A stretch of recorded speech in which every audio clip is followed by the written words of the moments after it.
The Spanish Armada sailed from Spain in 1588. The mission was to conquer England and overthrow the reigning queen, Elizabeth I. However, in an alternate reality, the Armada succeeded in its objective, thereby changing history significantly.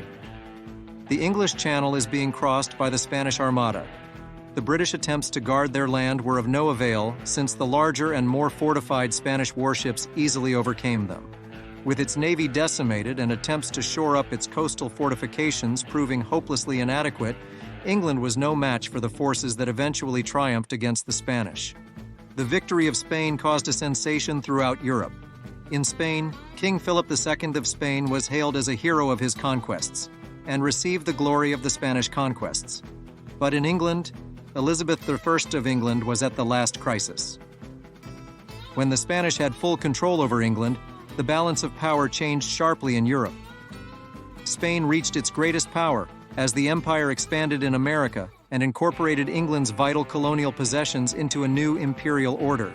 Spanish coffers overflowed from the wealth of the New World.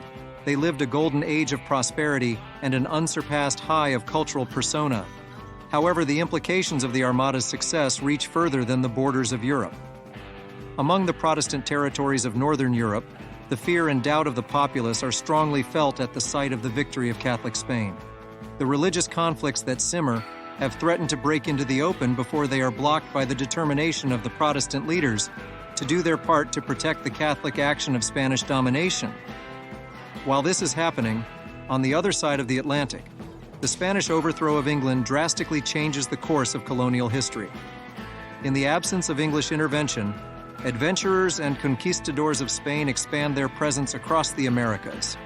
They conquer the indigenous inhabitants, founding the great colonial empires that stretch from South America all the way to the present United States.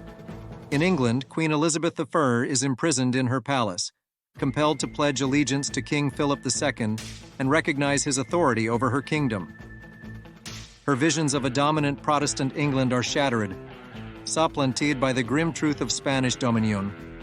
However, despite their success, Spain experienced difficulties with their empire. The expense of governing and maintaining dominance over England and the extensive areas under their control strained their finances, which resulted in social unrest and economic sluggishness. In the colonies, the local residents start to get more and more upset because the Spanish government is running their lives. As this unhappiness grows, people start revolting more often. These rebellions are happening more and more because the people are crushed under the Spanish government's rules and want to be their own country. As time goes by, the formerly powerful Spanish Empire starts to fall apart because of its own lofty goals. Spanish control topples in revolutions that happen in Spain's colonies, and new nations begin to appear. In Europe, the balance of power adjusts yet again as competing nations struggle for control over the continent. Armies clash in battle. Treaties are made, then quickly broken, as Europe enters an era of mistrust, rivalry, and war. Despite all the confusion and disturbance, what will forever remain is the long-lasting effect of the Spanish Armada and the ripple effect it left on the world.